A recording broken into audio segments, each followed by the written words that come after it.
Hello guys, this is Jeet and you are watching our channel physics and my view.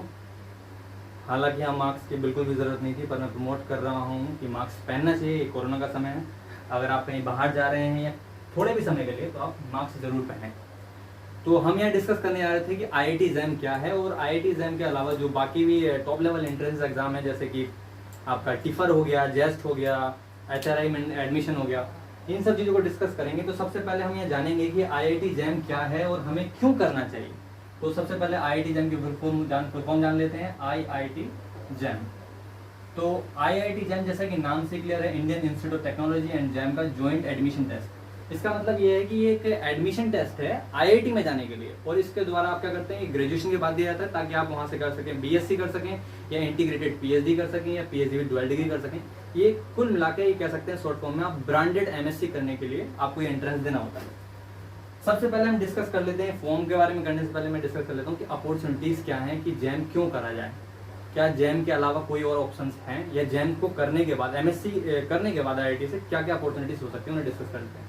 तो मान लीजिए ये IIT jam लिखा हुआ है, ये आपने क्वालिफाई करा, ये मान रहे हैं, सिर्फ क्वालिफाई करने इतना आसान नहीं होता। तो आईआईटी जैम ये आपका है। सबसे पहले इसकी अगर मैं फायदे की बात करूं तो यहाँ पे दो प्रकार की अपॉर्चुनिटी आपको मिलेंगी, एक होती है डायरेक्ट और होती है इनडायरेक्ट। तो मैं दो जगह बांट दे रहा हूँ, एक है डायरेक्ट जो जिंदा फायदे आपको दिखेंगे सीधे तौर पर, एक इनडायरेक्ट। डायरेक्ट के बारे में बात करें तो अगर आपने आईआईटी से एमएससी करी है तो आगे जाकर आपको बिना गेट दिए, जो कि एक टॉप लेवल एंट्रेंस है, बिना गेट दिए आप आईआईटी से एमटेक कर सकते हैं। तो आप एमएससी में दाखिला लेंगे, वहीं से सीधा आपका एमटेक कर सकते हैं उसके जस्ट बाद, और फिर आपका प्लेसमेंट हो जाएगा वहीं से। नंबर दूसरा, अगर आपने आईआईटी से एमएससी करी है, इसमें आपको 8 सीजीपी से ऊपर चाहिए होता तब जाके एमटेक में एडमिशन था। अगर आपने आईआईटी से एमएससी करी है तो आपको बिना जीआरएफ दिए, जीआरएफ की स्कॉलरशिप मिलेगी अगर आप आईआईटी से आगे पीएचडी करते हैं, और आप रिकमेंडेशन ले सकते हैं फॉरेन यूनिवर्सिटी के लिए। वरना अगर आप सोच रहे हो कि स्टेट यूनिवर्सिटी से आप डायरेक्ट फॉरेन यूनिवर्सिटी में जाएं या अपना रिसर्च पेपर पब्लिश करें, तो वहाँ थोड़ी सी दिक्कत आ जाती है। आप आईआईटी से अगर करते हैं तो आपको रिकमेंडेशन जल्दी मिल जाता है फॉरेन यूनिवर्सिटी के लिए। तो पीएचडी करते हैं तो आपको जीआरएफ की स्कॉलरशिप आपको मिल जाती है यहाँ पर बिना जीआरएफ मतलब नेट का एग्जाम दिए। तीसरा फायदा आपको जो मिलता है वो ये है कि अगर आप इंस्पायर स्कॉलर हैं, इंस्पायर स्कॉलर हैं, तो इंस्पायर स्कॉलर वाले के लिए वो मैं अलग से बताऊंगा कि वो बिना आईआईटी जैम के अगर वो कर रहा है, कहीं और से एमएससी करी है उनने, तो वो डायरेक्ट भी पीएचडी में एडमिशन ले सकता है, तब भी उसे स्कॉलरशिप मिलेगी जीआरएफ। तो ये थोड़ा अलग इशू है। 12 इंस्पायर वालों के लिए वो मैं अलग से डिस्कस कर लूंगा। तो डायरेक्ट फायदे मैंने आपको बताया क्या क्या थे आईआईटी जैम से। एक तो आप एमएससी में एडमिशन ले सकते हैं, और एमएससी के जस्ट बाद आपको बिना गेट दिए आप एमटेक कर सकते हैं। दूसरा, आप पीएचडी के बाद पीएचडी ज्वाइन कर सकते हैं एमएससी के बाद बिना जीआरएफ दिए। तीसरा, आपका वहीं से कोटा के लिए प्लेसमेंट हो जाता है एमएससी के जस्ट बाद। प्लेसमेंट स्केल आपका 8-10 लाख से स्टार्ट होता है, 15 लाख 20 लाख का जाता है विद एक्सपीरियंस। तो ये जो आपको डायरेक्ट फायदे दिखे आईआईटी जैम के बाद एमएससी करने के बाद, ये इसके डायरेक्ट फायदे थे जो आपको फायदे मिलने। हाँ, अगर आप जियो फिजिक्स लेते हैं तो आप जियो फिजिसिस्ट बन सकते हैं, वहाँ आपकी आशंका होती है, वो भी सैलरी 80,000 से लगभग 1.5 लाख से 2.5 लाख तक पहुँचती है। बात करते हैं इनडायरेक्ट फायदे के। तो इनडायरेक्ट फायदे हैं, अगर आपने आईआईटी से एमएससी करी, किसी भी आईआईटी से, नीचे से लेकर ऊपर तक किसी भी आईआईटी से, तो आपका क्या है कि कंसेप्ट वाइज आप बहुत मजबूत होंगे थ्योरेटिकली। तो वहाँ पर अगर आप इसरो देते हैं, इसलिए मैंने इसे इनडायरेक्ट कहा है, अगर आप इसरो देते हैं, अगर आप बार्क देते हैं, और इसरो दे दिया आपने, बार्क दे दिया, या आपने गेट दिया, इन सभी से आप ये पीएसयू के लिए आप अप्लाई करते हैं, या कहीं हाई पे स्केल पर जॉब मिलती है आपको, तो इन सभी के लिए आप में जो सैलरी है वो 80,000 से लेकर 1.5 लाख तक पहुंचती है। इसमें 1.5 लाख मंथली तक सैलरी पहुंचती है। तो अब बात यह है कि इसरो, बार्क और गेट और जो टॉप लेवल एग्जाम है वो कहीं और का बंदा भी एमएससी के थ्रू दे सकता है, इसलिए मैंने इसे इनडायरेक्ट कहा है। क्योंकि अगर कोई ये कहे कि नहीं जी ये तो बिना जैम के आप कोर्स दिए जा सकते हैं, लेकिन अगर कोई बाहर वाला बंदा देगा, आप जरा विचार कीजिए, मान लीजिए मैं अपने घर के पड़ोस के किसी सरदार भगत सिंह डिग्री कॉलेज से कर रहा हूँ, सरदार भगत सिंह डिग्री कॉलेज से मैं बीएससी कर रहा हूँ, तो क्या मेरी इतनी औकात होगी कि मैं इसरो के लिए फॉर्म भरूँ? मान लीजिए भर भी दिया, क्योंकि सस्ता ही होता है, लगभग 350-400 का, तो क्या मैं उसको उस तरीके से हैंडल टैकल कर पाऊंगा जिस तरीके से आईआईटी से एमएससी करा हुआ बंदा करेगा? बिल्कुल भी नहीं होगा। इसके बाद तो सिलेक्शन में बाहर आईआईटी वाले बंदों का ही होगा। इसीलिए हमें क्या करना है, बेसिक तौर पर अगर मैं आपको बताऊं तो आईआईटी जैम एंट्रेंस देने के बाद आपको एक मजबूत एमएससी मिलती है जो आपको कहीं नहीं मिलेगी। तो आईआईटी जैम से आपको डायरेक्ट फायदे थे, आपको या एमएससी का एमटेक कर सकते थे, रिप्लेसमेंट है, पीएचडी जेआरएफ, जिसके बाद आप बन सकते हैं आईआईटी में ही प्रोफेसर। क्योंकि अगर आप सोच रहे हैं आप किसी स्टेट यूनिवर्सिटी से आप कर रहे हैं एमएससी और फिर आप आईआईटी प्रोफेसर बन जाए, ऐसा है नेक्स्ट टू इम्पॉसिबल है। आईआईटी में प्रोफेसर बनने के लिए एटलीस्ट आपको आईआईटी से एमएससी या पीएचडी होनी चाहिए। तो ये इसके डायरेक्ट और इनडायरेक्ट फायदे थे, और सभी जितने भी मैंने आपको बताए सभी की सैलरी आगे जाकर 80,000 से लेकर स्टार्ट होती है और 1.5 लाख 2.5 लाख तक पहुंचती है। मेरी नज़रों में जो बेस्ट लगा मुझे, जो मैं आपको सलाह दूंगा क्या अच्छा लगा मुझे सही टाइम पे जॉब पाने के लिए, तो आपने यहाँ जैम दिया और आपका यहाँ से 2 साल की एमएससी 2 साल का एमटेक हो गया प्लेसमेंट, ये हो गया 12 लाख से 15 लाख के बीच में। ठीक है, एक तो ये अच्छा लगा। दूसरा लगा मुझे, जो मुझे पसंद है वो बताऊँ, IITM से आपने एमएससी करी और आपने गेट देकर PSU में जॉब ले लिया। बाकी सब में मेहनत करने पर आपका समय नंबर आ सकता है। बाकी ये जो फायदे हैं बहुत ही सरल फायदे जो मैंने महसूस किए। एक प्रश्न और आता है कि IIT जैम ही क्यों, तो उसका आंसर भाई ये है कि 3 चांस मिलते हैं आपको, किसी भी इंसान को 3 चांस मिलते हैं IIT में एडमिशन लेने के लिए। 3 चांस। अगर आप IIT JEE दें, जॉइंट एडमिशन टेस्ट जो होता है, जो 12th वाले बंदे देते हैं, आप IIT जैम दें, या फिर आप दें नेट JRF जिसे कहते हैं। ये 3 तरीके होते हैं IIT में एडमिशन लेने के। अब दिक्कत क्या आती है? दिक्कत ये आती है कि JEE भैया निकलता नहीं, क्योंकि आपने देखा था कितने लाख लोग बंदे बढ़ते हैं और इसमें सिलेबस बहुत ज़्यादा होता है, बहुत टफ होता है।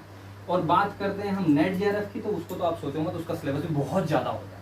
तो सबसे सरलतम उपाय इनकी कंपैरिजन में IIT जैम बचता है IIT में जाने के लिए। तो मेरी नज़रों में IIT में दाखिला लेने के लिए, एडमिशन लेने के लिए सबसे सरल और बेस्ट चांस आपको यही मिलेगा कि आप IIT जैम के थ्रू जाएं। एक बंदा IIT JEE निकालेगा, वो वहाँ से BTech करेगा, MTech करेगा, तो जो उसका प्लेसमेंट स्केल होगा सेम वही आपका प्लेसमेंट स्केल होगा। अगर आप IIT जैम देने के बाद MSc करते हैं वहाँ से, फिर MTech करते हैं तो, और बिल्कुल क्लियरली मैं आपको बता रहा हूँ, ये IIT जैम बहुत हल्का एग्जाम होता है, बहुत ही हल्का, बहुत हल्का इनकी कंपैरिजन। बाकी भारी होता है, इनकी कंपैरिजन हल्का होता है, बाकी एग्जाम भारी होता है। ठीक, तो हम बात करने जा रहे थे कि ये थी इंपॉर्टेंस कि हमें IIT जैम क्यों करना है। अब हम डिस्कस करेंगे, जिसको रुझान हो इन सब चीज़ों में वो कर सकता है। एक क्वेश्चन मैं सभी से पूछना चाहता हूँ, जो भी दर्शक देख रहे हो, कि अगर किसी बच्चे को साइंस, ये सब नोट कर लेना जो भी इसमें रुचि रखता हो, अगर किसी बच्चे को साइंस में इंटरेस्ट है, science in the sense physics में इंटरेस्ट है, केमिस्ट्री में इंटरेस्ट है, और या मैथमेटिक्स में इंटरेस्ट है, या किसी पर्टिकुलर सब्जेक्ट में इंटरेस्ट है, तो आप मुझे कोई भी दर्शक कमेंट बॉक्स में बता दे कि वो जैम के अलावा क्या बेस्ट कर सकता है। IIT जैम के अलावा ऐसा कौन सा एंट्रेंस दे कि वो अपनी स्पेशल सब्जेक्ट के कारण सक्सेस हासिल कर सके। आपको ये बताना है, बिल्कुल स्वागत है। ये कोई कंडीशनल सेंटेंस नहीं है कि आपको गुस्से में बता रहा हूँ, ऐसा कुछ नहीं। आप बता सकते हो, बिल्कुल बताएं कि जैम के अलावा कौन सी ऐसी अपॉर्चुनिटी बचती है कि कोई बंदा अपनी स्पेशल सब्जेक्ट के साथ ग्रेजुएशन करने के बाद उसे इंटरेस्ट पैदा होता है कि मुझे फिजिक्स लेके आगे करना है, मुझे केमिस्ट्री से आगे बढ़ना है, वो कौन सा इंटरेस्ट दे सकता है। IAS, PCS, CGL ये सब जोड़ना मत, वो अपनी साइंस वाइंस से अलग चीज़ हो गई, उसे छोड़ो, उसे नहीं बताना है। आपको बताना है कि एक physics, chemistry, mathematics particular subject को लेकर वो आगे क्या कर सकता है, जो बंदा BSc में कर रहा हो। ठीक है, अगर आपने कमेंट अच्छा करा तो बिल्कुल मुझे भी स्वागत है, मुझे भी एक अच्छी राय मिलेगी। भविष्य में मैं भी प्रोत्साहित करूँगा लोगों को ये करना चाहिए। बहरहाल मुझे जो लगता है वो यही है अभी तक, कि जो बंदा BSc कर रहा है उसको किसी सब्जेक्ट में इंटरेस्ट है, तो उसे आंख बंद करके जैम से बेहतर कोई ऑप्शन नहीं मिलता। बाकी आपके कमेंट का हमें बेसब्री से इंतजार रहेगा, आप जरूर बताएं कि जैम के अलावा क्या किया जा सकता है। बाकी मैंने आपको बता दिया, यहाँ पे अगर आप IIT जैम क्रैक करने के बाद MSc करते हैं तो 10 से 12 आपके पास ऑप्शन बचते हैं, जहाँ पर आपकी पे स्केल 80,000 से लेकर 1.5 लाख तक पहुँचती है। तो आगे हम डिस्कस करते हैं कि IIT जैम का एंट्रेंस कैसा होता है, और भाई साहब कैसा पेपर आता है, कितने रुपये का फार्म होता है, और कब एग्जाम फॉर्म भरा जाता है, और कितनी बुक्स होती है, कितना टफ होता है, ये सब चीज़ें। ठीक है, तो हम डिस्कस करने जा रहे हैं IIT जैम के बारे में और उसके सिलेबस के बारे में। तो सबसे पहले मैं आपको बताता हूँ इसका शेड्यूल क्या है। तो शेड्यूल अगर बताया जाए तो ये आपका सितंबर में नोटिफिकेशन आएगा आपका, और सितंबर में नोटिफिकेशन आएगा जैम के फॉर्म भरने का, और सितंबर के बाद आपका फरवरी में आपका एग्ज़ाम हो जाएगा। फरवरी में एग्ज़ाम हो जाएगा, 1st या 2nd वीक में आपका एग्ज़ाम हो जाएगा। तो ये आपका है कि आपका फॉर्म जो आएगा वो सितंबर में आएगा, आपको बहुत ध्यान देना है, और वो आपका फरवरी में एग्ज़ाम हो जाएगा। और एग्ज़ाम में JEE जैसा नहीं होता कि 2 बार हो रहा है, मेन एडवाइस छोटा सा एग्ज़ाम होगा, अब बस वही फैसला कर देगा कि आपका क्या होना है। तो अगर क्रैक हो जाता है बड़ा मजा आता है। सीरियसली बात करते हैं एलिजिबिलिटी की। एलिजिबिलिटी यह फॉर्म बनने की आपके पास बैचलर डिग्री होनी चाहिए, आपके पास बैचलर डिग्री होनी चाहिए, और उसमें होनी चाहिए आपके पास 55%, अगर आप हो जनरल या हो आप ओबीसी, जनरल या ओबीसी या ईडब्ल्यूएस, इन सबको चाहिए 55%, और अगर आप हो SC ST PWD तो आपको चाहिए 50%, SC ST को चाहिए 50%। तो ये हो गया आपकी बैचलर डिग्री में इतना होना चाहिए। ये एलिजिबिलिटी है एग्जाम फॉर्म को भरने के लिए। हम बात करते हैं सब्जेक्ट कौन कौन से हैं, कौन कौन से सब्जेक्ट वाले बंदे भर सकते हैं। तो यहाँ पे आपका 5 से 6 सब्जेक्ट आते हैं। सबसे पहले आता है फिजिक्स, सबसे पहले क्या आता है वो बता रहा हूँ, सब्जेक्ट कहीं भी लिख सकते हैं। फिजिक्स हो गया, केमिस्ट्री हो गया, और फिर आ गया बायोटेक्नोलॉजी, मैथमेटिक्स वाले लिख देता हूँ, चलो बायोटेक्नोलॉजी लिख देता हूँ, बायोटेक्नोलॉजी, फिर आ गया मैथमेटिक्स, फिर आ गया mathematical statistical physics, mathematical statics, और फिर आ गया जियोलॉजी, जियोलॉजी। तो फिजिक्स, केमिस्ट्री, बायोलॉजी, मैथमेटिक्स और मैथमेटिकल स्टैटिक्स और जियोलॉजी, ये आपके पास 1 2 3 4 5 6 सब्जेक्ट बैठते हैं। इनके द्वारा आप एंट्रेंस दे सकते हैं, IIT जैम एंट्रेंस। और ये आपकी एलिजिबिलिटी थी, सितंबर में नोटिफिकेशन आएगा। बैचलर डिग्री में 55% होनी चाहिए अगर आप जनरल हैं, और अगर आप ओबीसी हैं, जनरल ओबीसी हैं तो 55%, और अगर आप SC ST हैं तो आपको 50% होनी चाहिए। ये 6 सब्जेक्ट में से अगर आपको किसी में इंटरेस्ट है तो बिल्कुल स्वागत है जैम में। अगर इनमें से किसी में इंटरेस्ट नहीं है तो फिर तो वीडियो पॉज ही कर सकते हैं। आगे बात करते हैं हम कि मोड ऑफ टेस्ट क्या होगा। मोड ऑफ टेस्ट का मतलब कि अगर आप पेपर देंगे तो पर्चा कैसा देखने को मिलेगा। तो ऐसा बिल्कुल नहीं है, आपको हाथ पे पर्चा नहीं मिलेगा, आपको कंप्यूटर स्क्रीन मिलेगा, और ऑनलाइन मोड होगा टेस्ट का, वो भी अंग्रेजी में। तो वो प्रथा छोड़ दीजिए कि हिंदी में आपको कोई क्वेश्चन देखने को मिलेगा। अपने अंदर ये पोटेंशियल डेवलप करने लग जाएं, जो फर्स्ट ईयर में स्टूडेंट हैं उनके लिए कहता हूँ मैं, वो अपने अंदर ये पोटेंशियल डेवलप करने लग जाएं कि आपको अंग्रेजी में चीज़ें समझ में आने लग जाएं, इंग्लिश में। तो आपका मोड ऑफ टेस्ट होगा इंग्लिश, और इंग्लिश में आपका टेस्ट होगा, mode of test online mode होगा, और लैंग्वेज रहेगी इंग्लिश, और 3 आवर का पेपर होगा। तो ये चीज़ मैंने आपको पॉइंट बताए कि सितंबर में नोटिफिकेशन आएगा। बैचलर डिग्री आपकी 55% होनी चाहिए या 50% होनी चाहिए। एक CGPA स्केल भी होता है, वो भी मैं आपको बता दूं। अगर कोई किसी की ग्रेजुएशन ऐसी जगह से जहाँ पर जो है सेमेस्टर वाइज चलते हैं और CGPA आता है, तो वहाँ पर अगर आप जनरल हैं तो आपके पास 5.5 CGPA होने चाहिए आउट ऑफ 10, और अगर आप SC ST हैं तो आपके पास होना चाहिए कितने %, या 5 है तो यहाँ होना चाहिए 5 आउट ऑफ 10। ये CGPA स्केल है फॉर्म भरने के लिए। फिर आपको इन 6 में से 1 2 3 4 5 6 सब्जेक्ट में से एक इंटर सब्जेक्ट हो तो आप ये फॉर्म भर सकते हैं। मोड ऑफ टेस्ट ऑनलाइन होगा, और इंग्लिश में क्वेश्चन पेपर आएगा, और 3 आवर का आपका पेपर होगा। हम बात करते हैं रेफरेंस बुक की फीस, और बता देता हूँ इसकी फीस कितनी है। इसकी फीस जो भाई मेरे भाई फॉर्म भरने जाओगे आप, तो बैचलर जो आप जनरल हैं तो आपकी फीस बैठेगी 1500, ठीक है, 1500 आपकी फीस बैठेगी। और अगर आप SC ST हैं तो आपकी बैठेगी 750 रुपये। यहाँ पे ये है आपका SC ST PWD, और फीमेल के लिए भी इतनी फीस है। तो 1500 रुपये की बात है, अप्लाई कर सकते हैं आप बिल्कुल। अब बात करते हैं क्वेश्चंस के बारे में कि आपके रेफरेंस बुक्स क्या होंगे, ठीक है, क्वेश्चन पेपर कैसा आएगा और कितने कितने क्वेश्चन होंगे, ये सारी बातें हम डिस्कस करते हैं। तो ये मैं आई होप नोट कर लोगे आप, बहुत साफ साफ नोट करना। अपना पहला लेक्चर है तो ऑब्वियसली राइटिंग गंदी आ रही है, आगे कोशिश करेंगे साफ है, कोशिश करेंगे साफ ही आएगा। तो 1 2 3 पॉइंट बता दिए मैंने आपको। अब बात करते हैं क्वेश्चन कितने आएंगे, कितने कितने नंबर के आएंगे, ये बात होती है अब। तो मेरे भाई क्वेश्चन होंगे आपके 60, टोटल मार्क्स होगा 100, तो 100 नंबर का पेपर होगा, 3 घंटे का पेपर होगा, 60 क्वेश्चन होंगे। क्लासिफिकेशन मैं आपको बता रहा हूँ कि कैसे क्लासीफाई करा हो, बड़ा जहर क्लासिफिकेशन होता है भाई। देख ये मान लें आपका 60 क्वेश्चन, ठीक है, 60 क्वेश्चन, 3 आवर टेस्ट, और 1/3 नेगेटिव मार्किंग, 1/3 मार्किंग, नेगेटिव तो लिख ही दिया, मार्किंग हो गई। तो अब पेपर कैसे बटा रहता है, आप जैसे ही ऑनलाइन मोड में पेपर खोलेंगे तो पेपर मिलेगा आपको ऐसे, ये हो गया पेपर, और यहाँ सेक्शन होगा, सेक्शन A, सेक्शन B और सेक्शन C। ये आपके 3 सेक्शन में पेपर बटा हुआ होगा। पहले सेक्शन में आपके 30 सवाल होंगे, दूसरे सेक्शन में आपके 10 सवाल होंगे, तीसरे सेक्शन में आपके 20 सवाल होंगे, टोटल 60 हो जाते हैं। यहाँ हो गए 30 सवाल, यहाँ हो गए 10 सवाल, और यहाँ हो गए 20 सवाल, 20 30 30 60। इस सेक्शन को कहा जाता है नेट, क्योंकि यहाँ पे आपको न्यूमेरिकल करना पड़ता है। इसे कहते हैं MSQ, मल्टीपल सेलेक्टरी क्वेश्चन, क्योंकि यहाँ पे आपके आंसर जो है सिलेक्शन, जो ऑप्शन सेलेक्ट करेंगे वहाँ 1 से ज़्यादा ऑप्शन सही हो सकते हैं। और ये होता है MCQ। तो मेरे भाई जब जैसे आप पेपर देने जाओगे तो 1 से लेकर 10 तक क्वेश्चन मिलेंगे आपको, बिल्कुल बच्चे वाले। ऐसा कर दो आप, ऐसे भी कुछ खत्म, जो लोग तैयारी करें उनके लिए खत्म, बाकी के लिए भारी होता है ऑब्वियसली। तो 1 से 10 तक क्वेश्चन जो आप करोगे वो होगा 1 मार्क्स का, 1 मार्क्स के क्वेश्चन होंगे। फिर 10 से लेकर 30 तक आप जो 20 क्वेश्चन मिलेंगे वो होंगे आपके 2 मार्क्स के। तो यहाँ से ये हल्का होता है, आगे और भारी भारी होने लगा था पेपर। तो यहाँ से आप जितने नंबर ऐंठ सकते हैं ऐंठे, बहुत मजा आता है पेपर देने में। ये बहुत हल्का होगी, बहुत हल्का पोर्शन होता है। मैं तो चाहता हूँ कि हर बंदे का ये हो ही जाते होंगे 10 क्वेश्चन, लगभग हर बंदे के हो जाते हैं। बात करते हैं MSQ। तो MSQ एकमात्र एक ये है कारण जिसकी वजह से जैम हो जाता है भारी। तो जैम भारी कैसे हो जाता है? MSQ में आप जब सवाल देखेंगे तो आपको मिलेंगे 3 option, 4 option, 1 option, 2 option, 3 option, 4 option. मान लो आपने क्वेश्चन सोल्व किया और आपका एक आंसर आ गया, आपने टिक मार के आगे बढ़ दिए, तो आपका आंसर गलत है। अगर उसके 2 आंसर हुए तो आपको 2 लगाने थे। अगर किसी क्वेश्चन के 4 ऑप्शन सही हैं और आप 3 लगाते हैं तो भी आपको मिलेगा बहुत बड़ा अंडा, मतलब वो भी आपका गलत जाएगा। तो ऑब्वियसली MSQ करने के लिए आपको बहुत ही ज़्यादा शार्प थ्योरेटिकल कंसेप्ट होना चाहिए, बहुत ही ज़्यादा शार्प, ताकि आप हर चीज़ को बहुत अच्छी तरीके से समझ पाएँ। इसीलिए कहा जाता है कॉम्पिटिशन करते हुए थ्योरेटिकली बहुत ज़्यादा मजबूत रहना चाहिए। तो यहाँ आपको MSQ में 10 क्वेश्चन मिलेंगे, वो सारे होंगे 2-2 मार्क्स के। तो 1 से लेकर 10 तक क्वेश्चन मिलेंगे आपको 2 मार्क्स के, ठीक।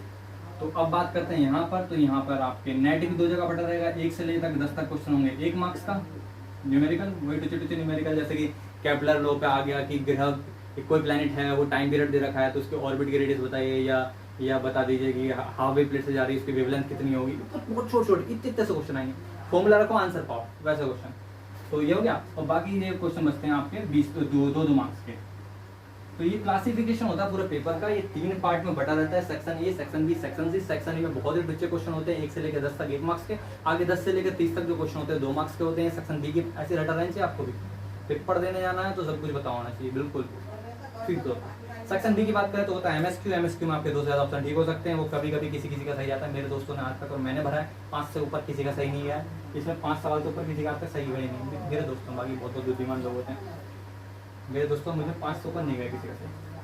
सेक्शन सी की बात करें, सेक्शन सी में होते हैं आपके कितने 20 क्वेश्चन में 10 क्वेश्चन होते हैं 1 मार्क्स के, और आपके बाकी बचे 10 क्वेश्चन होते हैं 2 मार्क्स के। तो ये हो गया क्लासिफिकेशन कि कैसा आपका पेपर देखने को मिलेगा, ठीक। तो अब हम डिस्कस करते हैं। ये मैंने आपको पूरा बता दिया कि जैम क्यों करना है, और मुझे पहले ये बताना पड़ा अपॉर्चुनिटी क्या थी कि क्यों जैम करा जाए, क्योंकि आधे लोगों को यही नहीं पता होता कि मान लो जैम, काफ़ी लोगों का ये क्वेश्चन था कि जैम भर दिया फॉर्म, मान लो क्रैक भी कर लिया तो फिर क्या होना है। उदित आवाज़ को कम बना कर।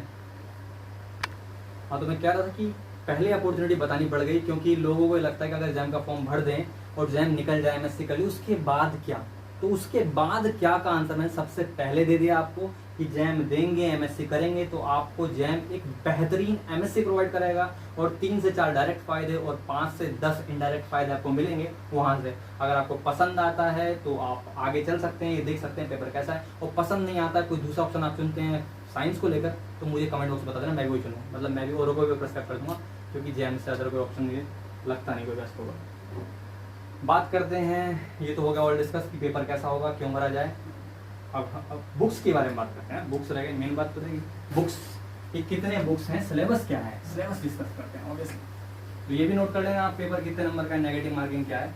अब बात करते हैं बुक की, और रेफरेंस बुक्स में राइटर्स क्या कौन कौन से लेने हैं आपको, कौन से राइटर की कौन सी बुक सही रहेगी। तो देखो भैया, बहुत ही सीधे तौर पर मैं आपको बता रहा हूँ, बहुत ही सिंपल। सबसे पहली बुक आप बात करते हैं मैकेनिक्स की, MECHANICS, राइटिंग गंदी एडजस्ट कर लें। मैकेनिक्स की बात करते हैं तो आपको सबसे बेहतरीन बुक है क्लैपनर, थोड़ी सही कर दो यार, CKLEPPNER, क्लैपनर।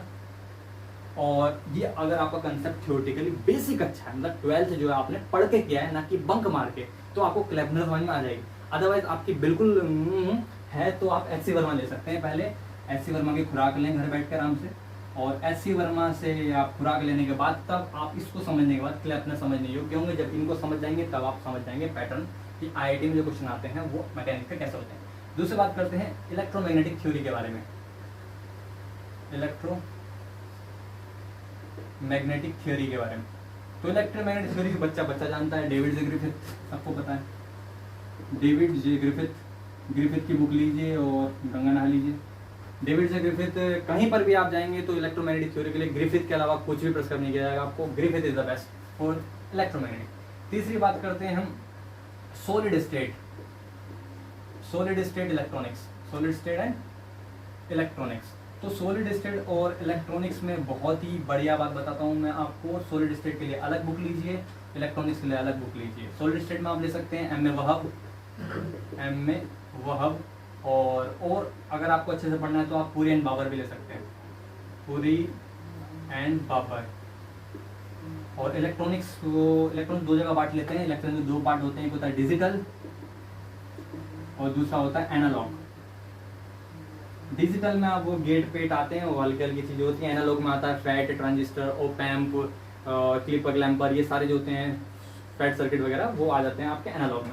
तो आप कई बार क्या होता है, पेपर देने वाले होते हैं ना, कहीं इंस्टीट्यूट में तैयारी करते हैं, तो वहाँ पे क्वेश्चन आपको कम मिलते हैं एनालॉग के। आप चाहे उनका असाइनमेंट देख लेना किसी भी इंस्टीट्यूट का, तो आपको एनालॉग के क्वेश्चन भरपूर मात्रा में नहीं मिल पाते, मतलब इतने नहीं मिल पाते कि आप उसे तैयारी अच्छे से कर पाए। तो आप एनालॉग के लिए बॉयस्टेड लेंगे, बॉयस्टेड। और डिजिटल के लिए आप लेंगे आनंद कुमार। ये आपको सुपर 30 वाले नहीं है, इनका पूरा नाम ए आनंद कुमार है। तो ए आनंद कुमार के आप डिजिटल की बुक्स लें, वहाँ पे आपको बहुत अच्छे न्यूमेरिकल मिलेंगे। और बॉयस्टेड के आप लोग एनालॉग की बुक, तो एनालॉग के न्यूमेरिकल बॉयस्टेड से करें और डिजिटल के न्यूमेरिकल आप ए आनंद कुमार से करें। कंसेप्ट बहुत मजबूत हो जाएगा आपका। आगे चलते हैं, चौथी बुक बात करते हैं हम वेव ऑसिलेशन ऑप्टिक्स की। वेव ऑसिलेशन एंड ऑप्टिक्स की। तो मेरे भाई फिर ये दो बुक आ गई। वेव ऑसिलेशन में आप ले सकते हैं एन के बजाज, हिंदुस्तानी भाई हमारे। ऑप्टिक्स में ले सकते हैं अजय घटक, भाई बहुत शानदार बनते हैं, अजय घटक। ठीक, तो ये हो गया आपका वेव ऑसिलेशन में एन के बजाज ले लिया और ऑप्टिक्स में आपने अजय घटक ले लिया। बेस्ट बुक बताया, बिल्कुल बेस्ट।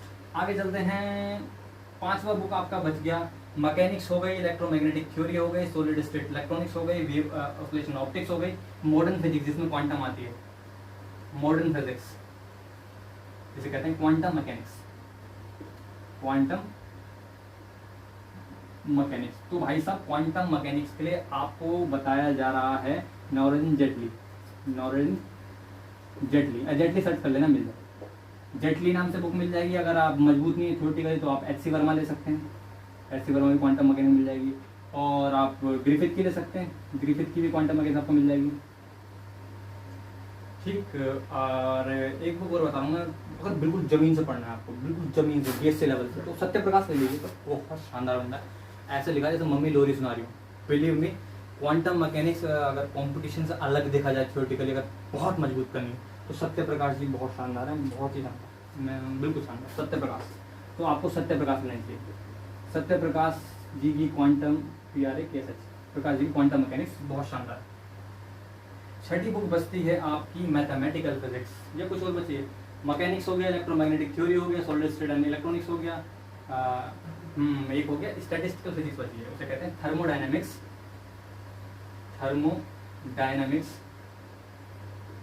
And statistical physics. तो थर्मोडायनेमिक और स्टैटिस्टिकल फिजिक्स के लिए आप कौन सी बुक लेंगे?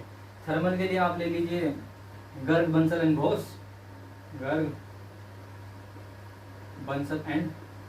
घोष, और स्टैटिस्टिक फिजिक्स के लिए आप ले लीजिए एफरीफ, बिल्कुल एफरीफ, बहुत शानदार बुक।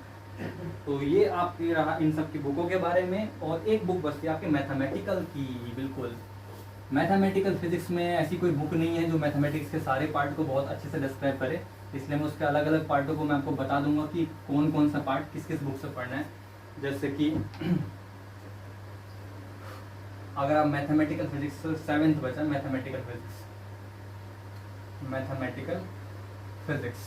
मैथमेटिकल फिजिक्स में अगर आप पढ़ना चाहते हैं, मान लीजिए आप वेक्टर एनालिसिस पढ़ना चाहते हैं, ठीक है, वेक्टर एनालिसिस, ठीक है, या फोरियर एनालिसिस पढ़ना चाहते हैं, तो वेक्टर एनालिसिस और फोरियर एनालिसिस पढ़ने के लिए आपको सोम सीरीज पब्लिकेशन की बुक लेनी पड़ेगी, बेटर है। सोम सीरीज पब्लिकेशन की स्पिंगल नाम से है बुक, वो आपको मिल जाएगी सोम सीरीज पब्लिकेशन में। और अगर आप डिफरेंशियल इक्वेशन अच्छे से पढ़ना चाहते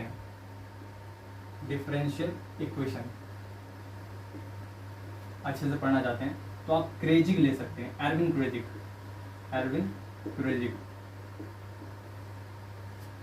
ठीक, तो ये था आपका टोटल 7 बुकें हैं आपकी, आपको इन्हीं बुकों को अच्छे से पढ़ना है और ये अगर आपको थोड़ा साफ साफ नहीं लिखा है तो मैं आपको साफ साफ लिख के मिटा के साफ साफ लिख कर दे रहा हूँ, वीडियो पोस्ट करना। ठीक, तो हमने स्टार्ट साफ साफ लिख दिया है। इसे आप एक बार मैं साइड हो जा रहा हूँ, स्क्रीनशॉट ले लेना पोस्ट करके, और इसे जो लोग सीरियस ले रहे हैं एग्जाम को वो अच्छे से नोट कर लेना।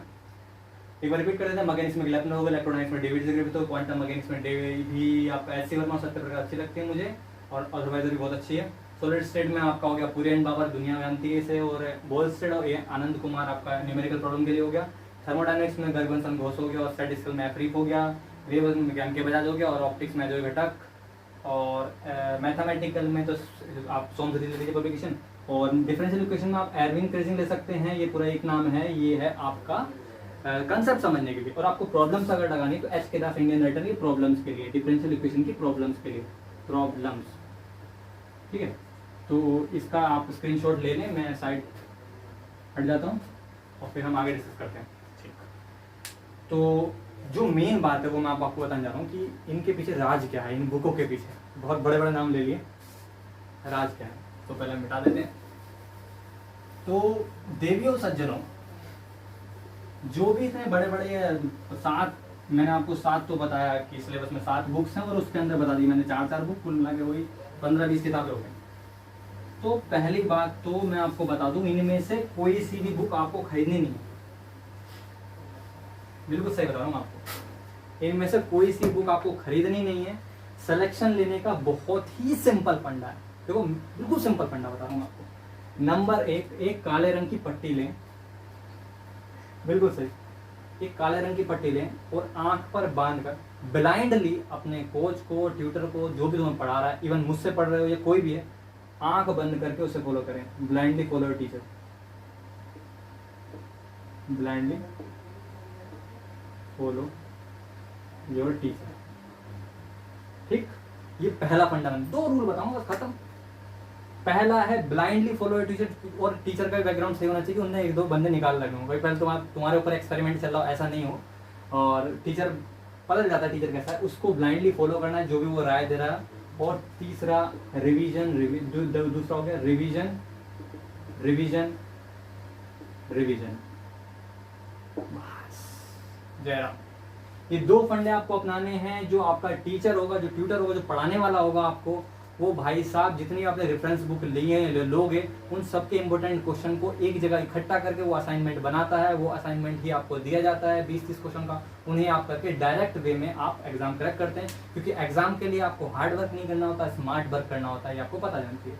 तो आपको 2 ही चीज़ फॉलो करनी है। नंबर 1, ब्लाइंडली फॉलो करना है अपने टीचर को, चाहे वो कोई भी हो, और दूसरा रिवीजन, रिवीजन, रिवीजन करना है। अगर आप अपने पूरे सिलेबस को 2 बार रिवीजन करते हैं तो आपका अंडर 500 रैंक आएगा। लिख के रख लेना इस बात को, बिल्कुल ये मेरी याद कर दूँगी, 500 रैंक आ जाएगी, अंडर 500। और अगर आप 4 बार रिवीजन कर पाते हैं, सिर्फ 4 बार रिवीजन कर पाते हैं, तो आप अंडर 200 आ जाएंगे, ऑब्वियसली 200 से 100 तक आ जाएंगे। मतलब रिवीजन पर डिपेंड करता है, और बहुत ही सरल एग्जाम में, विश्वास मानिए। दिक्कत यही आती है कि आप सही टाइम पर या तो सिलेबस कवर नहीं कर पाते हैं टीचर, या फिर बच्चा जो है वो रिवीजन 1 बार भी नहीं कर पाता, और मैं कह रहा हूँ 4 बार करने को, तो वो दिक्कत है। तो 2 मैंने आपको रूल बताया। नंबर 1, टीचर को ब्लाइंडली फॉलो करना है, चाहे वो जो जैसा भी आपको बता रहा है वो सही कह रहा है। दूसरा, रिवीजन, रिवीजन, रिवीजन करना है। ठीक, एक बात और है कि कुछ बच्चों का सिलेक्शन नहीं होता, वो कौन होते हैं मैं बताना चाहता हूँ, बहुत ही अंदर से मन कर रहा है बात बताने का। वो होते हैं जो आंधी के साथ पत्तों की तरह उड़ के आते हैं कोचिंग करने। उदाहरण के तौर पर, मेरे पड़ोसी ने फॉर्म भरा है, वो दिल्ली जा रहा है, हम भी दिल्ली जाएंगे। वो इलाहाबाद जा रहा है, हम भी इलाहाबाद जाएंगे। जिसकी अंदरूनी कोई जिज्ञासा नहीं है, पड़ोसियों को देख के जा रहे हैं, तो आप बताएं। जिन्होंने बीएससी 3rd ईयर के बाद 7 वाले को देख कर आ रहे हैं और फिर सोच रहे हैं कि अब हमें भी करना चाहिए, वो भी, ऐसा कुछ नहीं है। पैसन होना चाहिए कम से कम 1 साल पहले से, तो बहुत अच्छी रैंक आ सकती है। और पत्तों की तरह भीड़ आती है ना जो देखा देख, उनका कुछ नहीं होता। खुद का एक पैसा होना चाहिए कि हाँ मुझे जैम करना है। और अगर कोई फर्स्ट ईयर का स्टूडेंट है, उसे बिल्कुल शुरू से लग जाना चाहिए कि हाँ भाई जैम करना है, फिर एमएससी करनी है। अगर जिसका आईआईटी जेई छूट गया हो, समझ सकते हैं, जिसका जेई छूट गया हो, मजबूरी में वो बीएससी कर रहा हो, तो उसको अपने अंदर एक आग पालनी चाहिए। बोले यार मुझे, मेरा वहाँ छूट गया आईआईटी, अब तो मुझे आईआईटी लेनी है। तो उन बंदों का होता है। और देखा देख वालों का तो बहुत बुरा हाल होता है, विश्वास मानिए नहीं होता उनका, बिल्कुल नहीं होता। देखा देख वालों का तो होता ही नहीं। तूने भी देखा होगा, जो भीड़ जाते हैं, बोले वो जा रहा है, हम भी चल रहे हैं, ऐसे बंदों को कुछ नहीं होता। तो ज्ञान बहुत सारा हो गया, थोड़ा सा पढ़ लेते हैं। एक टॉपिक पढ़ेंगे और बाकी अगले लेक्चर में हम पढ़ेंगे अच्छे से। अभी जो आपका टॉपिक है वो है वेक्टर के बारे में पढ़ेंगे हम अच्छे से, ठीक है।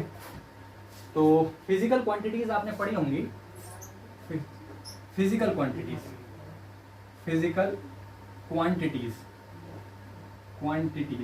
फिजिकल क्वांटिटीज मेरे भाई दो टाइप की होती हैं, दुनिया जानती है इस बात को, बिल्कुल दुनिया। किसी भी बंदे को पकड़ लो, अजनबी पूछो कितने टाइप की, बोलेगा दो टाइप। एक होती है वेक्टर, एक होता है स्केलर और दूसरा होता है वेक्टर, ठीक है। तो फिजिकल क्वांटिटीज होती है दो टाइप की होती हैं, एक होता है वेक्टर, दूसरा होता है स्केलर। सबको पता है बिल्कुल। स्केलर वो होते हैं जिनमें क्या होता है, सिर्फ मैग्नीट्यूड होता है, डायरेक्शन नहीं होती। तो ओनली मैग्नीट्यूड, जैसे कि नंबर लिख दो 2, 3, 5 या 2 किलो, 6 किलो, 5 किलो, तो सिर्फ मैग्नीट्यूड होता है, ठीक है। सबको पता है वाली बात है, मैग्नीट्यूड होता है और यहाँ पे होता है magnitude plus direction, magnitude plus direction. तो फिजिकल क्वांटिटीज दो टाइप की होती हैं, वेक्टर और स्केलर। वेक्टर में होता है मैग्नीट्यूड प्लस डायरेक्शन, और ध्यान से समझ लो भाई, और स्केलर में होता है सिर्फ मैग्नीट्यूड। हम चलते हैं इस बात को आगे लेकर कि वेक्टर कितने टाइप के होते हैं। तो मेरे भाई वेक्टर होते हैं दो टाइप के और स्केलर भी दो टाइप के होते हैं। वेक्टर होता है दो टाइप का, जिसे कहते हैं पोलर वेक्टर और एक्सियल वेक्टर। एक होता है पोलर वेक्टर और दूसरा होता है axial vector, axial vector. Polar vector को ट्रू वेक्टर भी कहा जाता है मेरे भाई, ट्रू वेक्टर। और एक्सियल वेक्टर को कहा जाता है pseudo vector, PSEUDO, pseudo vector. Hindi में कहते हैं इसे आभासी या कल्पित, आभासी या कल्पित सदिश, कल्पित सदिश। ऐसे ही स्केलर भी दो टाइप के होते हैं, एक ट्रू स्केलर और दूसरा सूडो स्केलर। एक होता है ट्रू स्केलर, स्केलर, और उसका होता है सूडो स्केलर, सूडो स्केलर। अभी तक जैम में ऐसा कोई क्वेश्चन नहीं आया, बाकी मुझे लग रहा है कि एमएससी एंट्रेंसेस में, जैसे कि आपका JNU हो गया या आपका BHU हो गया, या जो भी सेंट्रल यूनिवर्सिटीज के एग्जाम होते हैं, उनमें इसमें एक क्वेश्चन आ सकता है कि बताइए इन चारों में से कौन सा सूडो वेक्टर है या कौन सा सूडो स्केलर है। तो पहचानने का मैं आपको तरीका बता रहा हूँ। सबसे पहले वेक्टर की बात करते हैं। तो वेक्टर जो आप पहचान लेंगे, इसके ऊपर तीर लगा होता है, उसे वेक्टर कहते हैं ऑब्वियसली। और वेक्टर दो टाइप के होते हैं, एक होता है ट्रू वेक्टर, एक होता है सूडो वेक्टर। तो ट्रू वेक्टर क्या होते हैं? ट्रू वेक्टर वो होते हैं जो ट्रांसलेशनल इफेक्ट दिखाते हैं, जो ट्रांसलेशनल, TRANSLATI, ट्रांसलेशन इफेक्ट दिखाते हैं। और सूडो वो होते हैं जो रोटेशनल इफेक्ट दिखाते हैं, रोटेशनल इफेक्ट शो करते हैं, ठीक है। तो ये हो गया इनकी सिंपल पहचान, बिल्कुल बेसिक। ये समझ लिया, आप देखते ही पहचान जाएंगे। अगर आपके सामने से कोई बंदा जा रहा हो ना, एकदम बता दो सूडो है, बंदे फिजिकल क्वांटिटी में एग्जांपल दे रहा, एकदम बता दोगे। तो ट्रांसलेशन इफेक्ट और रोटेशनल इफेक्ट। अगर मैं किसी पर फोर्स लगाऊं तो वो चीज सीधी चलेगी, मतलब फोर्स एक रियल वेक्टर है। अगर मैं किसी पर एक्सेलरेशन प्रोवाइड करूं, लीनियर एक्सेलरेशन, तो सीधा चलेगा। अगर मैं किसी को डिस्प्लेसमेंट दूं, रेडियल डिस्प्लेसमेंट दूं, एस दूं, ये कौन से, ये सब रियल वेक्टर है, ट्रू वेक्टर है बिल्कुल, क्योंकि ट्रांसलेशन इफेक्ट दिखाते हैं। बात करते हैं सूडो वेक्टर क्या होते हैं। अगर मैं किसी पर टॉर्क लगाऊं, बलाघूर्ण लगाऊं, तो वो चीज घूमती है। अगर मैं एंगुलर मोमेंटम की बात करूं, वेक्टर एल, जिसे वेक्टर लोग जे भी कहते हैं, तो मैं जे भी लिख दे रहा हूँ और कोमा वेक्टर एल भी लिख दे रहा हूँ, ये होते हैं सूडो वेक्टर। अगर मैं एंगुलर वेलोसिटी की बात करूँ, एंगुलर एक्सेलरेशन की बात करूँ, ये सब चीज घुमाती हैं यार। तो जो वेक्टर घुमाने में योगदान देगा उसे एक्सियल वेक्टर कहते हैं। एक्सियल वेक्टर मतलब आभासी सूडो वेक्टर हो जाएगा। और जो वेक्टर सीधे चलाएंगे वो ट्रू वेक्टर होगा। कुछ भी ले लो, सीधे चलाने वाले ट्रू वेक्टर होगा। तो ये पहचान होगी। दिक्कत तब आती है जब कोई वेक्टर ना घुमा रहा हो, नहीं चला रहा हो। जैसे कि एरिया, एरिया को वेक्टर कहा जाता है DA, तो ना तो ये घुमा रहा होता है ना ये चला रहा होता है। तो ऐसे वेक्टर को कैसे पहचानेंगे, मतलब कि इसके एक सेकंड स्टेज कि पोलर वेक्टर और एक्सियल वेक्टर को पहचानते हो, जो हम आगे जाएंगे तो कैसे कैसे दिक्कत आ सकती है। जैसा अगर आपसे कोई पूछे मैग्नेटिक फील्ड, तो दिक्कत आ जाएगी। मैग्नेटाइजेशन, पोलराइजेशन कैसे पहचानेंगे, सूडो वेक्टर है या आपका ट्रू वेक्टर है। तो उसका तरीका मैं आपको बता दूं। पहला तरीका क्या था, जो ट्रांसलेशन इफेक्ट दिखाए उसे कहते हैं, क्या कहते हैं, जो ट्रांसलेशन इफेक्ट दिखाए उसे कहते हैं ट्रू वेक्टर। जो रोटेशनल इफेक्ट दिखाए उसे कहते हैं सूडो वेक्टर। और अगर कभी इन दोनों को सेटिस्फाई ना कर पाए तो आगे चलते हैं कैसे पहचानेंगे। तो उसका तरीका होता है आपको पैरिटी ऑपरेटर अप्लाई करना है। तो पढ़ते हैं पैरिटी ऑपरेटर क्या होता है। तो पैरिटी ऑपरेटर का मतलब ये होता है कि जनरल कोऑर्डिनेट को चेंज करना। देखो अभी मैं आपको बताता हूँ कैसे समझेंगे। इतना तो आई होप समझ में आ गया होगा, बहुत ईजी चीज थी। हम बात करते हैं पैरिटी ऑपरेटर, ठीक है। पहले ऑपरेटर की बात कर लेते हैं ना। मान लीजिए आप जो ट्रांसलेशन इफेक्ट दिखाएगा वो कौन सा वेक्टर होते हैं, ट्रू वेक्टर, ट्रू वेक्टर। और जो रोटेशनल इफेक्ट दिखाएगा वो सूडो सूडो वेक्टर। ये क्लियर हो गया बात। अगर कभी पहचान ना पाए कि जब मैं ट्रांसलेशन दिखा रहा हूँ ना रोटेशन दिखा तब कैसे पढ़ेंगे, तब आप उस पर अप्लाई करेंगे पैरिटी ऑपरेटर। तो पैरिटी ऑपरेटर मैं आपको दिखाता हूँ कैसे काम करता है। मान लीजिए ये आपके पास यहाँ पर वेक्टर रखा हुआ है और यहाँ पर आप उस पर पैरिटी ऑपरेटर अप्लाई करते हैं, पैरिटी ऑपरेशन अप्लाई कर देते हैं मान लीजिए। तो आपका जो स्केलर है बंदे के पास कुछ है ही नहीं, तो भैया वो रह जाएगा ऐसी नो चेंज, नो चेंज जिसे कहते हैं इनवेरिएंट, इनवेरिएंट। ठीक, अगर आपके पास वेक्टर होगा, जैसे स्केलर है मान लो अल्फा है तो ये अल्फा ही रह जाएगा। अगर आपके पास वेक्टर है वेक्टर ए, तो पैरिटी ऑपरेटर अप्लाई करने के बाद वो हो जाएगा माइनस का ए, साइन चेंज हो जाएगा। अगर आपके पास सूडो वेक्टर है, सूडो वेक्टर है तो आप सूडो वेक्टर है मान लीजिए आपके पास, तो बी क्यों कुछ भी लिख दीजिए आप, एग्जाम्पल ए लिख दीजिए, ए बी सी लिखते हैं, डी लिखते हैं, वेक्टर डी, सारे सिंबल बैठते हैं किसी फिजिकल क्वांटिटी के, चलो वेक्टर ए लिख देते हैं। मान लीजिए आपके पास सूडो वेक्टर है, तो सूडो वेक्टर पर अगर आप पैरिटी ऑपरेटर अप्लाई करेंगे तो ये चेंज नहीं होगा। बात करते हैं सूडो स्केलर की। अगर आपके पास सूडो स्केलर है, सूडो स्केलर क्वांटिटी है कोई अल्फा, तो पैरिटी ऑपरेटर अप्लाई करने के बाद वो माइनस अल्फा। ये चीज आप याद रखेंगे कि भैया पैरिटी ऑपरेटर जैसे ही अप्लाई करोगे तो स्केलर तो बंदा बदलेगा नहीं, वेक्टर का हो जाएगा नेगेटिव, सूडो वेक्टर का हो जाएगा पॉजिटिव रहेगा और सूडो स्केलर का भी साइन चेंज रहेगा। अब कुछ लोग जो बच्चे नए नए हैं जो अभी बीएससी कर रहे हैं, मतलब जो अभी आए हैं 12 से बीएससी, उन्हें समझ में नहीं आता कि क्या चल रहा है ये ऑपरेटर ऑपरेटर, तो उन्हें बता दूं ये चल क्या रहा है। मान लीजिए आपने डिफरेंशिएशन पढ़ा है कक्षा 12 में, ठीक है, ये आपका डिफरेंशियल ऑपरेटर है, ये माइक का वायर दब रहा है कोई बात नहीं, ये आपके पास डिफरेंशियल ऑपरेटर है डी ओवर डी एक्स, ठीक है, d two over d x differential operator आपको अप्लाई करना है cos 2x पर। तो मैंने कहा इस ऑपरेटर को इस फंक्शन पर अप्लाई कीजिए, तो हर बच्चा बता देगा कि भैया 2 बार डिफरेंशिएशन करना है, साफ साफ दिख रहा है, ठीक है, मुझे समझ आया। तो 2 बार डिफरेंशिएशन करके देखो, अगर मैं इसको इस पर अप्लाई करूंगा dx2 पे, तो एक बार डिफरेंशिएशन करूंगा क्या आएगा, cos का कितना होता है, जल्दी बता, बेइज्जती मत करा बेटा, जल्दी बता दे, माइनस माइनस डिफरेंशिएशन में सिंपल सी बात है, वो कंफ्यूज हो गया। कोस में अगर डिफरेंशिएशन चल रहा है तो ऑब्वियस बात है माइनस आएगा, सबसे पहले यार डिफरेंशिएशन पढ़ाते हैं। तो कोस में हो गया आपका माइनस के साइन 2x और जो कोफिशिएंट है ये आ जाएगा सामने, ठीक। और मुझे 2 बार डिफरेंशिएशन करना है तो इसका एक बार और करना पड़ेगा डी ओवर डी एक्स, ठीक है। तो एक बार और करो कितना आएगा, साइन 2x का करो तो साइन का डिफरेंशिएशन कोस होता है वो भी प्लस में, ठीक। तो ये हो गया -2 लिखेंगे ऐसे, यहाँ -2 लिख दिया, ठीक, गुणा साइन 2x का डिफरेंशिएशन कर रहे हैं हम लोग, तो साइन 2x का हो जाएगा प्लस का cos 2x, प्लस का cos 2x, वेरी गुड। अंदर का फंक्शन जो x का कोफिशिएंट है वो बाहर आएगा 2, तो कितना हो गया 2 दूनी 4 माइनस का 4 cos 2x, और ये हो गया d2 over dx2 cos 2x, ठीक है। तो हमने ये देखा कि इस ऑपरेटर को इस फंक्शन पर अप्लाई करने पर वो फंक्शन दोबारा आ रहा है और सामने कोई चीज लिखी हुई है, तो इसे कहते हैं eigen value.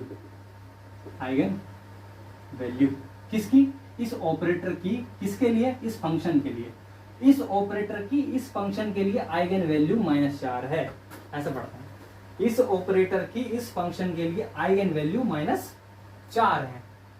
Actually camera man है वो हमारा, उससे जबरदस्ती में डिफरेंशिएशन पूछने लगा, ऐसा कुछ अगली बार वो याद करके बैठेगा कोई बात नहीं, कैमरा मैन पढ़ा लिखा नहीं है, कोई बात नहीं, चलते आगे। तो बात चल रहा है कि किसी ऑपरेटर की आइगन वैल्यू हो सकती है, लेकिन वो होती है किसी ऑपरेटर की आइगन वैल्यू किसी फंक्शन के कोरस्पॉन्डिंग होती है। तो अगर आप कहना, अगर मैं बोल दूं भाई डिफरेंशियल ऑपरेटर की आइगन वैल्यू -4, गलत बात। डिफरेंशियल ऑपरेटर की आइगन वैल्यू cos 2x के लिए -4 होती है, ये बात बिल्कुल सही है।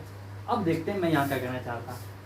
मैं ये कहना चाह रहा था कि अगर ये वेक्टर a है, ठीक, मैंने इस पर पैरिटी ऑपरेटर लगाया और वो -a बन गया, तो वेक्टर a पर मैंने पैरिटी ऑपरेटर लगाया तो वो -a बन गया। इसका मतलब क्या हुआ कि वेक्टर तो वही रहा, आगे कोई चीज आ गई, और जो आगे कोई चीज आती है क्या कहते हैं उसे कहते हैं आइगन वैल्यू। तो ये क्या चीज बन गई, आइगन वैल्यू बन गई, किसकी, पैरिटी ऑपरेटर की। वैसे इस पर अप्लाई करते तो यहाँ क्या आ रहा है, प्लस आ रहा है, तो ये क्या बन गया, आइगन वैल्यू। इसका मतलब क्या हुआ कि पैरिटी ऑपरेटर के आइगन वैल्यू या तो +1 होती है या -1 होती है, किसके लिए, वेक्टर के लिए और स्केलर के। जैसे मैंने आपको यहाँ बताया, अच्छे शब्दों में ऐसे लिख सकते, देखो पैरिटी ऑपरेटर लिख दिया ऐसे, इस वेक्टर को लिखो वेक्टर a, तो मैंने आपको अभी बताया माइनस ए आएगा। जब माइनस ए आएगा तो ये तो ऐसे ही आ गया, ये हो गई आइगन वैल्यू। ऐसे अगर सूडो वेक्टर लगाओगे तो क्या आएगा, प्लस ए आएगा, तो ये हो गए आइगन वैल्यू। तो आपको जनरल टर्म में ये पता होना चाहिए, क्वेश्चन आपको मैंने ऐसे बता दिया कि पैरिटी ऑपरेटर की आइगन वैल्यू या तो +1 होती है या -1 होती है, ये क्लियर रहना चाहिए, ठीक।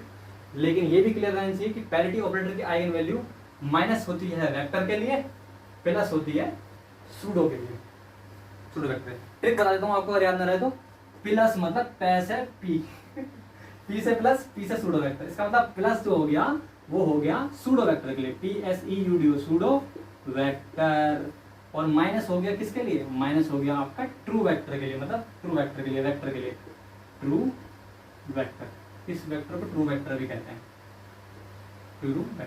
तो मैं आपको जनरली इतनी देर के डिस्कशन में मैंने आपको यही बताना चाहा कि वेक्टर होगा तो उसकी आइगन वैल्यू हम माइनस लेके चलेंगे, और सूडो होगा तो उसकी आइगन वैल्यू हम प्लस लेके चलेंगे।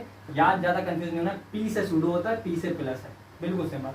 अब लगाएंगे हम क्लास 2 का, कक्षा 2 का एक नियम, और सारी बात क्लियर हो जाएंगी। कक्षा 2 का एक बहुत ही शानदार नियम है, आपको मैं बताता हूँ, शायद पता हो।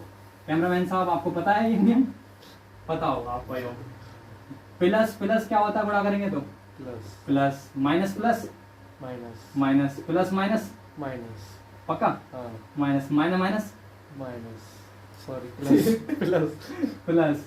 ये तो बहुत ही यार मल्टीप्लाई कर रहे हैं ऑब्वियसली, तो प्लस प्लस प्लस होगा, प्लस माइनस माइनस होगा, माइनस प्लस माइनस होगा, माइनस माइनस प्लस होगा, इसमें कोई डाउट नहीं है। दो नेगेटिव चीज की मल्टीप्लाई करो तो एक प्लस आता है, बिल्कुल सही बात है। प्लस माइनस की मल्टीप्लाई करो, एक माइनस होगा तो माइनस हो जाएगा, एक माइनस होगा तो माइनस हो जाएगा, और प्लस प्लस प्लस हो जाएगा, कोई डाउट नहीं। अब ये फंडा यहाँ कैसे काम करेगा, ये फंडा ऐसे काम करेगा, ये जितने आपको प्लस दिख रहे थे, प्लस नहीं थे, ये सूडो वेक्टर थे, सूडो वेक्टर थे, और जितने माइनस दिख रहे थे, माइनस नहीं थे, ये जिंदा वेक्टर थे, ट्रू वेक्टर, इन्हें कहते हैं ट्रू वेक्टर। काम कैसे करेगा, अब देखते रहो भाई, काम कैसे करेगा। काम ऐसे करेगा, अगर आप एरिया की बात करें, एरिया क्या होता है, तो एरिया होता है लंबाई गुणा चौड़ाई, लेंथ इनटू विड्थ, यही तो होता है, लेंथ इनटू विड्थ। लंबाई एक पोजीशन को डिफाइन करता है, ये एक वेक्टर है तो लगाओ माइनस, क्योंकि वेक्टर माइनस होता है। चौड़ाई भी एक वेक्टर है, लगाओ माइनस, माइनस माइनस क्या होता है, प्लस, प्लस, इसका मतलब एरिया सूडो वेक्टर है। देखा तरीका एरिया क्या है, सूडो वेक्टर है, वेक्टर है। और ये भाई साहब ऐसा कहीं भी लगा सकते हो, अंदर सब में ठीक हो जाएगा। जैसे कि आप टो ले लो, तो इक्वल टू क्या होता है, आर क्रॉस एफ, आर क्या है, वेक्टर है, माइनस लगा, एफ क्या है, वेक्टर है, माइनस लगा, माइनस माइनस प्लस सूडो, मैंने पहले कहते घुमा गया, ये तो कहाँ तक घुमाता है। तो ऐसे भाई साहब फंडे आप लगा सकते हैं, घुमाने वाले तरीके पे तो काम करेगा, जो नहीं घुमा रहे उन पे भी काम करेगा। इसको आप नोट कर लेना, मैं आपको बहुत सारे सूडो स्केलर के पहचानने का एग्जांपल देता हूँ, बहुत शानदार शानदार। जैसे कि आप मान लो मैग्नेटिक फील्ड है आपके पास, तो मैग्नेटिक फील्ड को कैसे पहचानना, इतना याद रखना, सूडो पी माने प्लस, प्लस क्या भैया, आइगन वैल्यू किसकी, पैरिटी ऑपरेटर की, किसके लिए, वेक्टर के लिए। तो किसी भी ऑपरेटर की आइगन वैल्यू होती है, अपने लिए नहीं, किसी फंक्शन के लिए होती है, और हम यहाँ बात कर रहे हैं किसी वेक्टर की, तो वेक्टर की आइगन वैल्यू होती है नेगेटिव, और जो सूडो वेक्टर है उसके लिए आइगन वैल्यू होती है पॉजिटिव।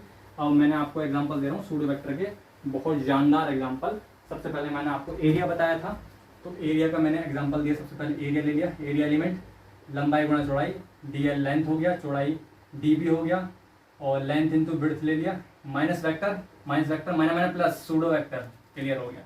नंबर 2 आप लिए टो ले लीजिए, टो इक्वल टू कितना होता है, r cross F, r vector, force vector, minus plus pseudo vector, clear हो गया।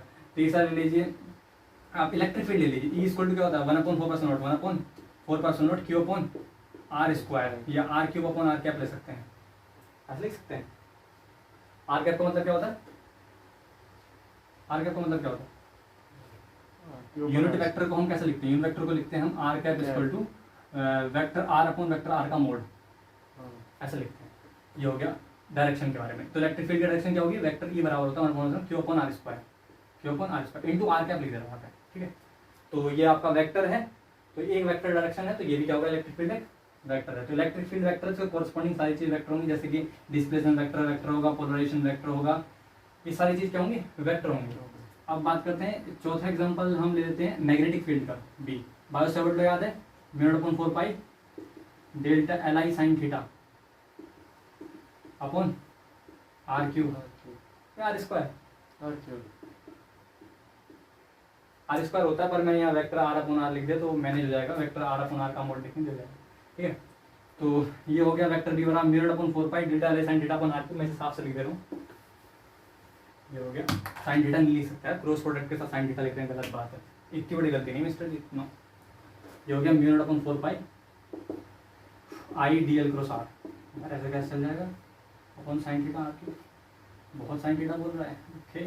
पता क्रॉस प्रोडक्ट जब खोलेंगे तभी तो साइन थीटा आएगा, ए क्रॉस बी भी साइन थीटा, गलत बात। तो ये जी हो गया है हमारे पास क्रॉस आके, ठीक है। ये क्या है, लेंथ वेक्टर है, ये क्या है, वेक्टर है, minus minus plus, magnetic field एक सूडो वेक्टर है। तो आपको पता होना चाहिए इलेक्ट्रिक फील्ड जिंदा वेक्टर है, जिसे कहते हैं ट्रू वेक्टर, और मैग्नेटिक फील्ड आपका एक सूडो वेक्टर है। कैसा वेक्टर है, सूडो वेक्टर है।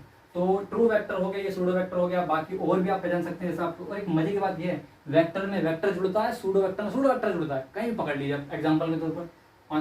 डी बराबर epsilon not E plus P पढ़ा है, epsilon not E plus P ये पढ़ा होगा। डी बराबर epsilon not E plus P, displacement vector बराबर एप्सिलॉन नॉट, माने ये परमिटिविटी ऑफ फ्री स्पेस हो गया, ये इलेक्ट्रिक फील्ड हो गया, पोलराइजेशन वेक्टर हो गया। ये एक इक्वेशन है, मुझे डी के बारे में नहीं पता, पर मुझे पता है कि वेक्टर में वेक्टर जुड़ता है, सूडो वेक्टर में सूडो वेक्टर जुड़ता है। वेक्टर ई क्या है, ट्रू वेक्टर, वेक्टर पी क्या है, ट्रू वेक्टर, तो जुड़कर क्या बनाएंगे, ट्रू वेक्टर। वेक्टर डी भी क्या हो गया, true vector, I have already said. तो ये आपके तरीके रहे पहचानने के। अगर आपको पहचानना है कि कोई फंक्शन, कोई दिया गया फिजिकल क्वांटिटी ट्रू वेक्टर है या आपका सूडो वेक्टर, तो उसका सिंपल तरीका यही है। सबसे पहले तो आप देखो घुमा रिया है या चला रिया है, और वो पता चले तो आप पैरिटी ऑपरेटर अप्लाई करें। पैरिटी ऑपरेटर के बाद अगर प्लस आता है तो वो सूडो वेक्टर होगा, और अगर माइनस आता है तो वो प्लस आता है सूडो वेक्टर होगा, माइनस आएगा तो ट्रू वेक्टर होगा। और अगर लगा नहीं पा रहे हो तो कोई ऐसी इक्वेशन हो तो याद रखेंगे कि ट्रू में ट्रू जुड़ता है, ट्रू बनाएगा, सूडो में सूडो जुड़ेगा, सूडो बनाएगा। तो ये सारी चीजें हमने डिस्कस करी थी, और आई होप इसमें से कोई क्वेश्चन आ जाए कॉम्पिटिटिव एग्जाम में कि पहचानिए इनमें से कौन सा ट्रू वेक्टर है या सूडो वेक्टर है। ये क्लास इतनी रहेगी। और मैं आपको मेन बात बता दूं, अगर आप एनपीटीईएल लेक्चर देखें या कभी भी कोई आप स्टैंडर्ड लेक्चर देखते हैं तो आपको देखने को मिलेगा, अगर आपको सच में स्टफ चाहिए तो टाइम पीरियड बढ़ेगा उस लेक्चर का। 20 मिनट 30 मिनट 25 मिनट के लेक्चर में कुछ नहीं होने वाला। मैं यहाँ सीरियसली पढ़ा रहा हूँ तो ऑब्वियसली लेक्चर 1.5 से 2 घंटे का होगा। जो भी जैम के लिए उत्सुक है उनका बिल्कुल स्वागत है। हम लोग 4 महीने में पूरा सिलेबस यहाँ कवर कर देंगे। बिल्कुल लेक्चर 2 घंटे तक भी पहुँच सकता है, और बिल्कुल छोटा लेक्चर नहीं रहेगा। जैसे कि ये भी बड़ा है तो अगले लेक्चर भी आपके 1.5 से 2 घंटे होंगे। Thanks for watching.